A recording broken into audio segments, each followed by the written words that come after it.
Welcome to நலம்தானா channel. எல்லோரும் நலம்தானா? நம்ம சேனலை ஃபஸ்ட் டைம் பார்க்குறீங்க அப்படின்னா சப்ஸ்கிரைப் பண்ணிக்கோங்க. பக்கத்தில் இருக்க குட்டி பெல் பட்டனை கிளிக் பண்ணி ஆலில் எனேபிள் பண்ணி வச்சுக்கோங்க. அப்போ தான் நம்ம போடுற வீடியோஸ் உடனுக்குடனே நம்ம பார்த்துக்கலாம். வாங்க இப்போ நம்ம வீடியோக்குள்ளே போகலாம்.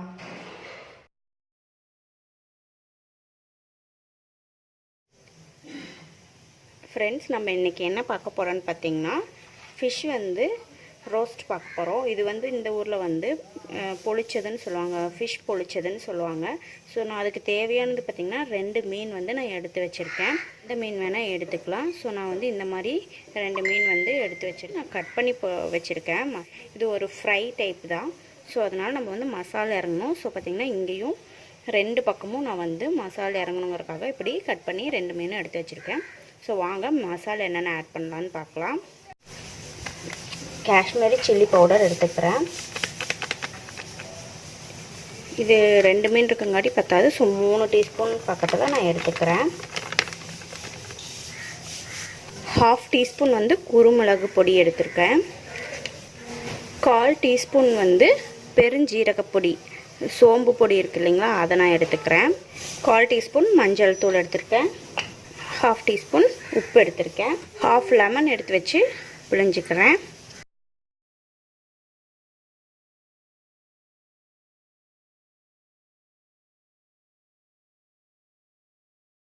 கொஞ்சம் வாட்டர் ஊற்றிக்கிறேன். இப்போ மசாலா நம்ம பிரட்டிடலாம்.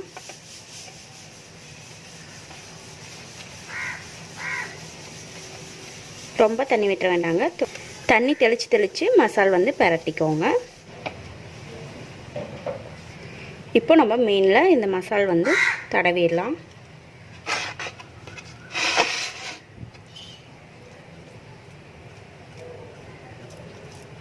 நீங்கள் நெய் மீன், கறி மீன் எது வேணால் எடுத்துக்கலாங்க, நல்லாயிருக்கும் டேஸ்ட்டு. இதுவும் ஒரு கேரளா ஸ்டைல் ஃபிஷ் பொரிச்சது தாங்க.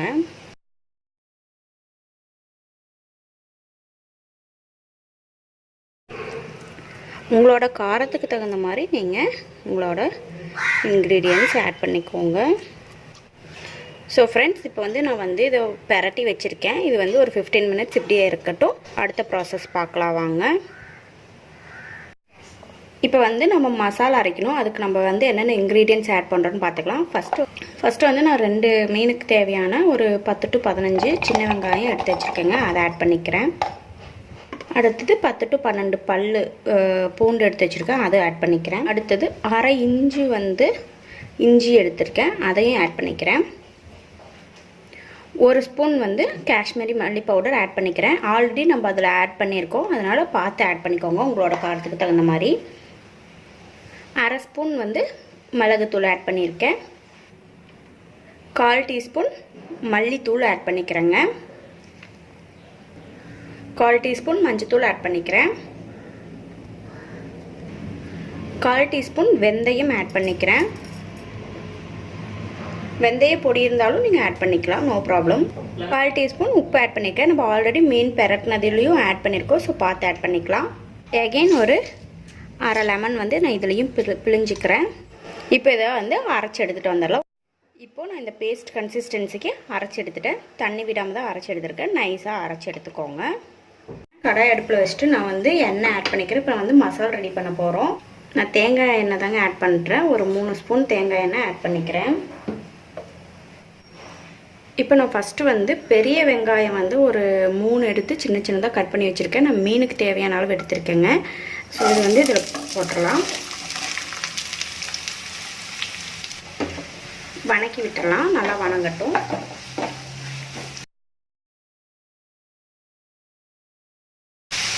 இப்போ இதில் ஒரு கொஞ்சம் நான் கருவேப்பிலை ஆட் பண்ணிக்கிறேன். அது கூட 1/4 டீஸ்பூன் உப்பு ஆட் பண்ணிக்கிறேன். ஏன்னா வெங்காயம் சீக்கிரமாக வணங்கி வர்றதுக்காக. உப்பு நீங்கள் பார்த்து ஆட் பண்ணிக்கோங்க. ஏன்னா நம்ம மசாலையும் உப்பு ஆட் பண்ணியிருக்கோம், மீன் தடவி வச்ச மசாலையும் ஆட் பண்ணியிருக்கோம் உப்பு, அதனால் பார்த்து ஆட் பண்ணிக்கோங்க. அடுத்தது நான் 4 தக்காளி எடுத்து சின்ன சின்னதாக கட் பண்ணி வச்சுருக்கேன். இப்போ அதை ஆட் பண்ணிக்கிறேங்க. உங்களோட மீனோட சைஸுக்கு தகுந்த மாதிரி தக்காளி வெங்காயம் ஆட் பண்ணிக்கோங்க.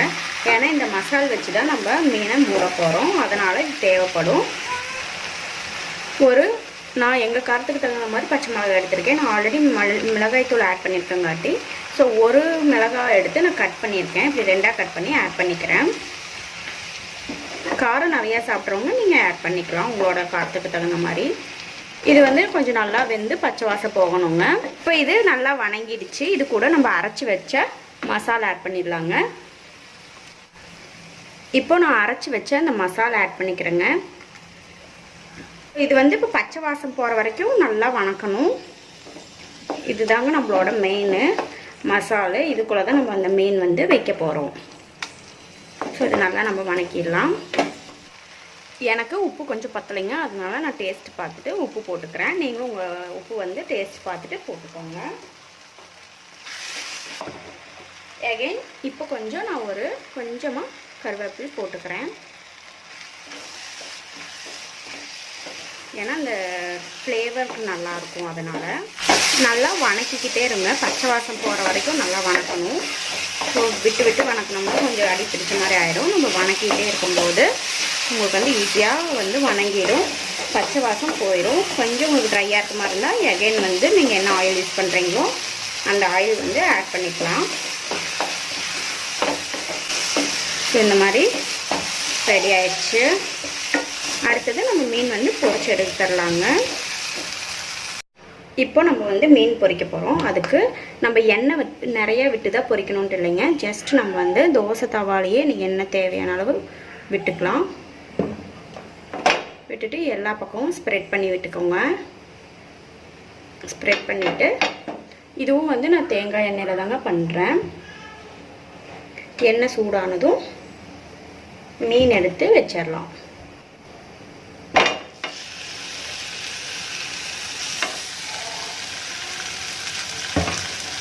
இது நிறைய எண்ணெய் விடணுன்ற அவசியம் இல்லைங்க.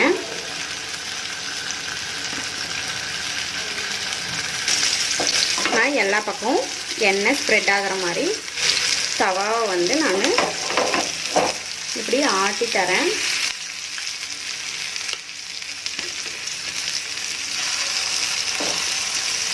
ஏன்னா கொஞ்சம் எண்ணெய் வந்து எல்லா பக்கமும் படணுங்கிறக்காக இப்படி ஆட்டி கொடுக்கும்போது எண்ணெய் எல்லா பக்கமும் படும். இப்படியே வேகட்டுங்க. ஸோ அடுத்த பக்கம் திருப்பி போட்டுடலாம்.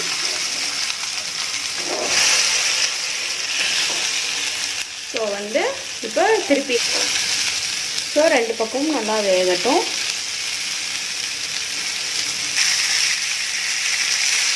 உள்ளெல்லாம் நல்லா மசாலா இறங்கிட்டு இருக்கு. ஸோ நல்லா வந்துட்டுருக்குங்க.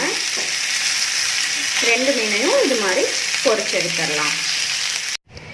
2 மீனும் நான் பொரிச்சிட்டேன். இப்போ வந்து நான் இலை ஒரு தலவாழை இலை மாதிரி ஒரு இலை எடுத்து அதை வந்து வாட்டி வச்சுருக்கேங்க. தீயில் வந்து வாட்டி வச்சுருக்கேன். ஸோ ஏன்னா இதை மடிக்க போகிறோம். ஸோ அதுக்காக நம்ம வாட்டி வச்சுக்கணும். இல்லைன்னா நம்ம மடிக்கும்போது உடஞ்சிரும். ஸோ அடுத்தது என்ன பண்ணலாம்னா நம்ம செஞ்சு வச்சோம் இல்லைங்களா, அந்த மசாலா எடுத்துக்கலாம். மசாலா எடுத்து ஒரு லேயர் இது மேலே வச்சுக்கலாம்.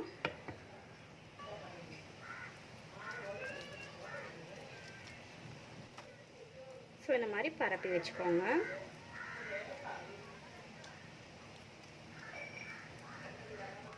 நம்ம பொரிச்சு வச்சுருக்கோம் இல்லையா, அந்த மீனை வந்து வச்சிடலாம். அந்த லேயர் மேலே அந்த மீனை வச்சிடுறோம். அடுத்தது அகைன் அந்த மீன் மேலே இந்த லேயர் அப்ளை பண்ணணும்.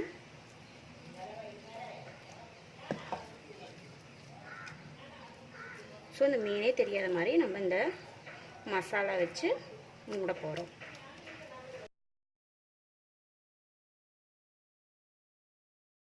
இப்போ இதை வந்து நம்ம மடித்து கட்ட போகிறோங்க. ஸோ இந்த மாதிரி மடிச்சிடலாம்.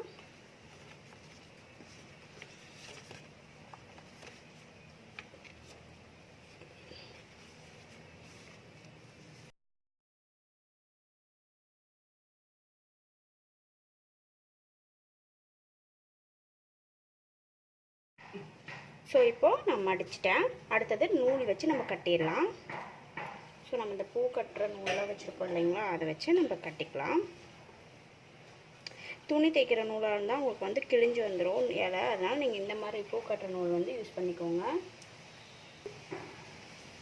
ஸோ இப்படி அடியில் விட்டு மெதுவாக எடுத்து கட்டிடலாம்.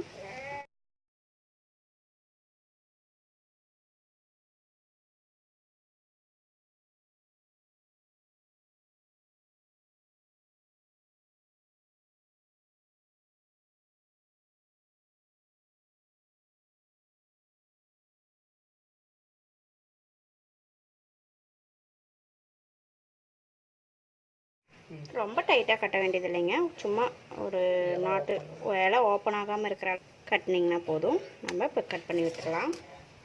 இதை வந்து இப்போ தவாவில் வச்சு பொரிக்க போகிறோம். இப்போ நான் ஆல்ரெடி நம்ம ஃப்ரை பண்ண பேன்லேயே கொஞ்சம் எண்ணெய் ஊற்றி பொரிக்க போகிறோம். இலை வந்து கருகாமல் இருக்கிறதுக்கு தான் நம்ம வந்து இந்த எண்ணெய் ஊற்றிக்கிறோங்க. நம்ம டைரெக்டாக பொரிக்கிற அளவுக்கு எடுக்கிற எண்ணெய் கூட இதுக்கு தேவைப்படாது. ஸோ இதை எல்லா பக்கமும் ஸ்ப்ரெட் பண்ணிக்கலாம். இப்போ வந்து இந்த தவா மேலே நம்ம கட்டி வச்ச இலையை வச்சிடலாம். இப்படி இலையை வச்சு ஒரு 15 மினிட்ஸ் வேக விடணும். ரெண்டு பக்கமும் திருப்பி 15 மினிட்ஸ் வந்து இந்த இலை வேகணும். சிம்மில் வச்சு 15 மினிட்ஸ் வேக விட்டுருங்க. கட் பண்ணிடலாம். கட் பண்ணிவிட்டு இப்போ வந்து ஓப்பன் பண்ணிடலாம்.